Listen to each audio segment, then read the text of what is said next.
अस्सलाम वालेकुम students, welcome to maths class by Dishan Hafeez. एक और मोस्ट इंपॉर्टेंट और मोस्ट डिमांडिंग टॉपिक लेके आपके सामने हाजिर हैं। जिस तरह हमने प्रीवियस लेक्चर्स के अंदर आप लोगों के साथ गॉस एलिमिनेशन और गॉस जॉर्डन मेथड को डिस्कस किया, बहुत से बच्चों के मैसेजेस रिसीव हो रहे थे कमेंट सेक्शन में और पर्सनली कि सर मैथमेटिकल इंडक्शन एक्सरसाइज 7.1 को भी कवर करवा दें हमारे पास। आपने 7.2 और 7.3 तो बड़ी आसानी से हमें समझ में आ गई है, 7.1 में थोड़ी सी परेशानी है, तो लिहाजा हम इसको भी डिस्कस करना चाहते हैं। तो आप लोगों की डिमांड के ऊपर हम बिल्कुल मना कर ही नहीं सकते। हम तो आप लोगों के लिए हर वक्त हाजिर हैं। कोशिश ही की जा रही है कि बस आप लोगों के लिए ऐसा प्लेटफॉर्म मुहैया कर सकें कि जिसके थ्रू आप पढ़ने के बाद अपने बोर्ड एग्जाम में 100 में से 100 मार्क्स आसानी से स्कोर कर सकते हो। तो आप लोगों की डिमांड के ऊपर एक टॉपिक है मैथमेटिकल इंडक्शन का, बहुत ही आसान सा टॉपिक है जिसको हमने दो हिस्सों में डिवाइड किया है। ये पहला हिस्सा है वीडियो का, जिसके अंदर हमने ऐसे टॉपिक्स को शामिल किया है कि जहां पर सवाल इस अंदाज में पूछा जाएगा कि prove that this complete function या दिस एक्सप्रेशन या दिस प्रोपगेशन या दिस प्रोग्रेशन या this statement is divisible by any number. ठीक है।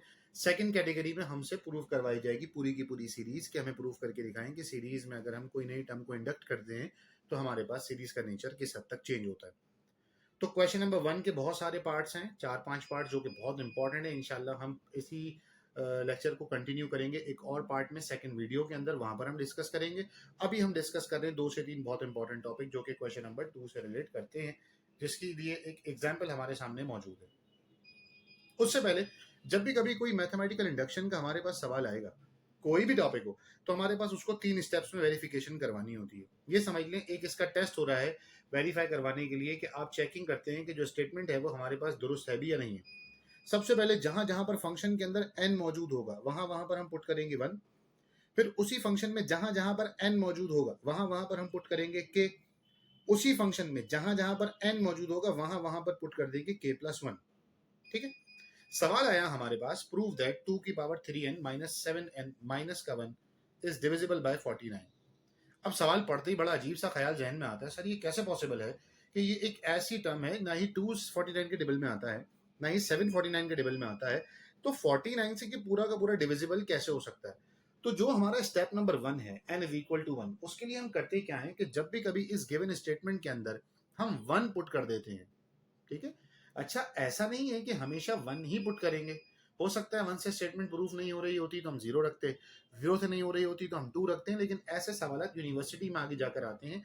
आप लोगों की क्लास 11 की बुक में जितने भी टॉपिक्स हैं उन सब के अंदर 1 से सेटिस्फाई हो जाएगी आपकी टर्म।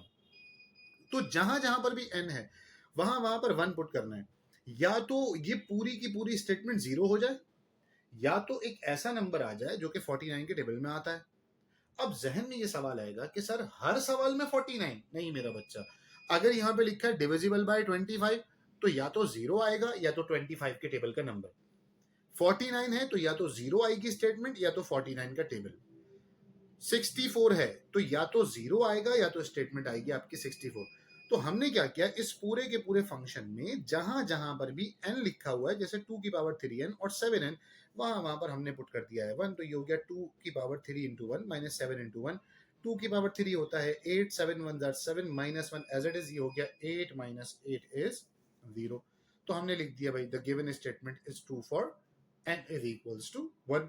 फिर हमने क्या किया, जहां जहां पर भी सवाल के अंदर हमारे पास ये वाला n मौजूद है वहां वहां पर हमने k पुट करना है। और k पुट करने से भी इस फंक्शन के नेचर पे कोई तब्दीली नहीं आएगी, लिहाजा हम लिख देंगे the statement is true for n is equals to k and divisible by 49। हर सवाल में ऐसा ही करना है कि जो k का जो ये स्टेप है, स्टेप नंबर 2, ये एक सपोर्टिव स्टेप है कि जहां जहां पर भी n है वहां वहां पर हमने क्या लिख दिया बेटा, k। असल जो कहानी है ना, जो असल जो जादू दिखाने वाला मामला है, वो है स्टेप नंबर 3 में। 99% बच्चे दिमाग पकड़ के बैठ जाते हैं कि सर समझ ही नहीं आ रहा कैसे काम करेंगे, क्यों करेंगे, कब करेंगे, कितना करेंगे। चॉइस पे छोड़ देते हैं इतने आसान सवाल को। इतने आसान सवाल को चॉइस पे नहीं छोड़ना होता, पूरे पूरे 4 नंबर पकड़ने होते हैं इस सवाल से। उसकी छोटी सी ट्रिक है, जब आपने n की जगह पर 1 पुट किया तो देखें स्टेटमेंट वेरीफाई हुई। जब n की जगह पर k पुट किया तो स्टेटमेंट वेरीफाई हुई। इसका मतलब ये बात तो हमारे जहन में बैठ गई कि ये जो है ना, ये 49 के टेबल में आता है। अब अगर ये 49 के टेबल में आता है तो भाई 49 के टेबल में अगर मैं इसके बराबर में 49 लगा दूं तो वो भी 49 के टेबल में आता होगा। मैं इसके बराबर में क्या लगा दूं, 10 लगा दूं तो वो भी 49 के टेबल में आता होगा। इसका मतलब क्या है, मैं कहना क्या चाह रहा हूं वो मैं आप लोगों को जरा समझाने की कोशिश करता हूं। जरा देखिए भाई, मिसाल के तौर पर मैं ये कहता हूं एक नंबर है 2x और ये x के टेबल में आता है, तो आप कहेंगे यस सर ये x के टेबल में आता है, x से x कैंसिल हो जाए। अब मैं इसके बराबर में लगा दूं p, मैं इसको लिख दूं p 2x अपॉन x, तो क्या ये अब भी x के टेबल में आता है? आप कहेंगे यस। मैं लिख दूं 2 की पावर 3n माइनस 5 और बराबर में लिखूं 2x अपॉन में लिखूं मैं x, तो ये अब भी x से x कैंसिल हो रहा है। इसका मतलब ये हुआ कि अगर ऊपर नीचे दो टर्म्स ऐसी हैं जो एक ही टेबल का हिस्सा हैं, तो उनके बराबर में कुछ भी लिखा हुआ आता रहे वो डिविजिबल बाय होता है, वो भी उनका हिस्सा रहता है। तो इसी तरीके से अगर ये वाली मेरी स्टेटमेंट अगर 49 के टेबल में आती है, तो इसके बराबर में दुनिया का कोई भी नंबर लिखा हुआ हो वो भी 49 के टेबल में आता होगा। ये तो बड़ी सिंपल सी बात है, इसको दिमाग में बिठाना पड़ेगा। ठीक है मेरा बच्चा, जब इसको हम दिमाग में बिठा लेंगे तो स्टेप नंबर 3 की छोटी सी ट्रिक है, वहां पर पुट करेंगे हम n की जगह पर k+1 और कोशिश करेंगे यही वाली टर्म दोबारा बना लें। कोशिश नहीं करनी, मैं सिर्फ ऐसे ही फर्जी तौर पे कह रहा हूं, कोशिश करनी है। हम लगाएंगे सुपर जुगाड़, एक ऐसी टेक्निक, एक ऐसी ट्रिक, जबरदस्ती बना देंगे इस टर्म को और आप देखेंगे सवाल कितने मजे से हमारा सॉल्व हो जाएगा। देखिए भाई, हम पहुंच गए n is equals to k+1 वाले मरहले पे, तो हमने लिखा n की जगह k+1, तो ये हो गया 2 की पावर 3 n की जगह k+1 माइनस 7k+1। इसको सिंप्लीफाई करवाया, ये हो गया 3k+3 minus 7k minus 7 minus 1। Simplify सब करवाने के बाद हमारे पास आ गया 2 की पावर 3 के माइनस 7 के माइनस 8। अब ये मैंने अलग क्यों कर लिया भाई, 2 की पावर 3 के प्लस 3 को ऐसे ही क्यों नहीं छोड़ा? मैं ये जानता हूं मेरे पास पिछली टर्म के अंदर मौजूद थी 2 की पावर 3 के। आइए मैं आपको जरा सा एक मरतबा फिर से दिखाता भी हूं। ये देखें, हमारे पास यहाँ पे लिखी हुई थी 2 की पावर 3 के। याद रखिएगा मुझे ये टर्म चाहिए 2 की पावर 3 के माइनस 7 के और माइनस 1। अब मेरे पास ये टर्म मौजूद हो कि नहीं हो, मैंने क्या करना है, ये टर्म मुझे चाहिए। तो मैंने क्या किया बेटा, ये देखा 2 की पावर 3 आई हमारे पास 8, बस ये आया 8। तो अब ये जो माइनस 7 के और माइनस 8 है, यानी हमेशा 3 टर्म आएंगे ऐसे सवालों में, 1 2 3। भाई पहली टर्म यहीं लिखेंगे, इन दोनों को तो उठा के बिल्कुल लास्ट में फेंक देंगे, जैसे मैंने यहां पे रखा है, बिल्कुल लास्ट में, बिल्कुल लास्ट में। मुझे टर्म चाहिए थी 2 की पावर 3 के माइनस 7 के माइनस 1। अब जो भी नंबर मेरे पास इस पहले ब्रैकेट के पीछे आएगा ना, वही नंबर मैं उन दोनों टर्म्स के साथ भी लगा दूंगा। मुझे चाहिए था 2 की पावर 3 के बाद माइनस 7 के और माइनस 1, तो यही 8 लगाया मैंने यहां पर, यही 8 लगाया मैंने यहां पर लिख दिया। ये माइनस के 8 लगाए हैं, इन्हीं को बैलेंस करने के लिए एग्जैक्टली सेम टर्म्स मैंने यहां पर लगाई। अब ये बोलेंगे सर ये वाला स्टेप बड़ा मुश्किल लग रहा है सर, ये समझ ही नहीं आ रहा सर, ये कैसे होगा? तो आओ भाई इसको जरा अब हम एक अलग अंदाज में करके देखते हैं। मेरे पास जरा गौर से देखिएगा, ऐसा लिखा हुआ है 2 की पावर 3 के माइनस 7 के माइनस 1। मुझे ना ये वाली टर्म चाहिए, मुझे क्या चाहिए, ये वाली टर्म चाहिए। अब इत्तेफाकन मेरे पास ना ऐसा लिखा हुआ आ गया 2 और ये 8 और ये 2 की पावर 3 के। भाई मुझे इन दोनों के साथ भी क्या लगाना पड़ेगा बेटा, ये 8। भाई क्यों लगाना पड़ेगा, ये जुगाड़ है, ये ट्रिक है, वरना सोच सोच के दिमाग खराब हो जाएगा कि हम कौन सी टर्म लगाएं कौन सी टर्म ना लगाएं। बस ये 8 लगाएंगे, तो मैंने लिखा माइनस 7 के माइनस 1 और ये वाला 8 उठा के जबरदस्ती यहां लगाया। तो बेटा इसका मतलब ये हुआ कि मान लो मुझे 5,000 रुपए की जरूरत हो और मैं आपसे उधार ले लूं 5,000 रुपए, तो क्या अब वो जिंदगी भर के लिए मेरे हो गए? नहीं, मैंने आपको माइनस भी करने हैं ना, यानी मैंने आपको रिटर्न भी करने। तो जो चीज मैंने आपसे ले ली है वो चीज मैं आपको वापस भी करूंगा। तो जब मैं आपसे ले रहा हूं तो आपके पास नेगेटिव हो रहा है, जब मैं आपको वापस दूंगा तो आपके पास क्या हो जाएगा, प्लस। तो यही दोनों की दोनों टर्म्स को उठाकर यहां पर एज इट इज छाप देंगे, 7 के प्लस 8 इंटू 1 के। बाखुदा, खुदा गवाह है इस बात का, अगर ऐसा लिखा हुआ होता 5 की पावर 2 के माइनस 6 के प्लस 3, मिसाल के तौर पर ऐसा लिखा हुआ होता 5 की पावर 2 के माइनस 6 के और प्लस का 3, सही, ऐसा होता मेरे पास। और इत्तेफाकन मैं आपसे कहता कि भाई यहां पर एक टर्म आ गई है 9, अल्लाह गवाह इस बात का, मैं इन दोनों के साथ भी 9 लगा दूंगा। मैं लिखूंगा 9 5 की पावर 2 के माइनस 9 6 के प्लस 9 3। अब जो यहां पर माइनस का है उसी को बराबर में प्लस के साथ लिखूंगा, जो यहां पर प्लस का है उसे बराबर में किसके साथ लिख दूंगा, माइनस के साथ। बस बेटा ये ट्रिक है, इसके अलावा और कोई ट्रिक नहीं है इस पूरे टॉपिक के अंदर। यही मैंने इस स्टेप के अंदर किया हुआ है, क्योंकि मेरे पास पहली टर्म के साथ आ गया था 8, तो 7 के और 1 के साथ भी लगाया, 8 माइनस का और प्लस का 8 लगाया। तो आप ये देखें यहां से लेके यहां तक इन तीनों में से मैं 8 को कॉमन निकाल सकता हूं। तो इन तीनों में से मैंने 8 को कॉमन निकाला, अंदर बचा 2 की पावर 3 के माइनस 7 के माइनस 1। ये पूरी की पूरी टर्म डिविजिबल बाय 49 है। इसके साथ 8 लगे, 8000 लगे, 8 लाख लगे, कुछ भी लग जाए, अभी थोड़ी देर पहले मैंने प्रूफ किया वो भी डिविजिबल बाय 49 है। 8 को 7 से मल्टीप्लाई करवाया 56 के, 8 को 1 से मल्टीप्लाई करवाया 8, 7 के as it is, 8 as it is, plus के 8 से माइनस का 8 कैंसिल हो गया। 56 के में से 7 के को माइनस किया तो क्या आ गया बेटा 49। तो क्या ये जो 49 है ये 49 के टेबल में नहीं आता? तो आप कहेंगे यस सर आता है।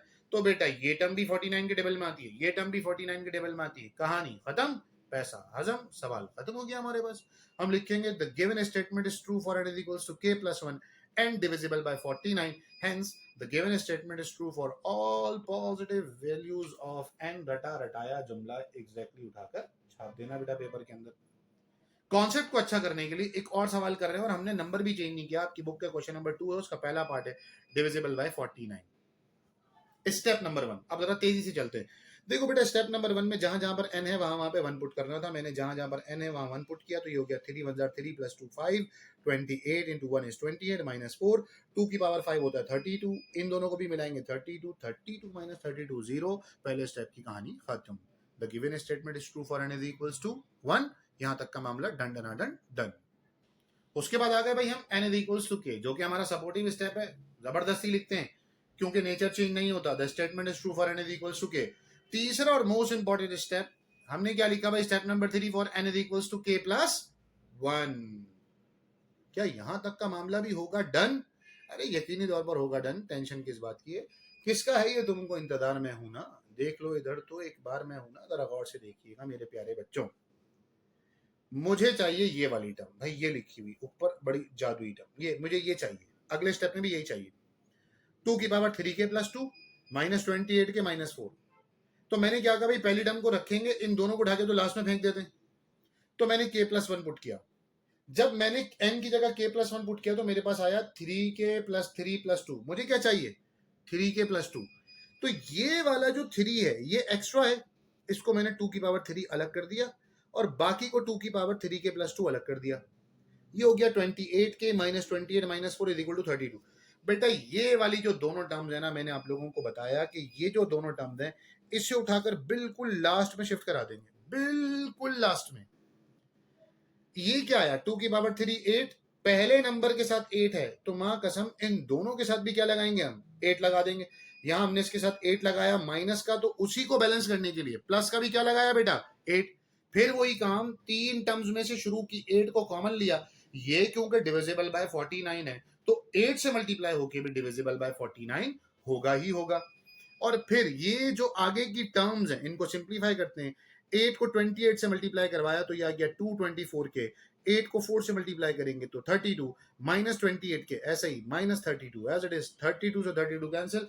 जैसा कि मैं आपको दिखाऊं, अच्छा हर सवाल में कैंसिल होगा ये जरूरी नहीं है, लेकिन भाई देखें पिछले सवाल में भी कैंसिल हो गया था प्लस के 8 से माइनस के।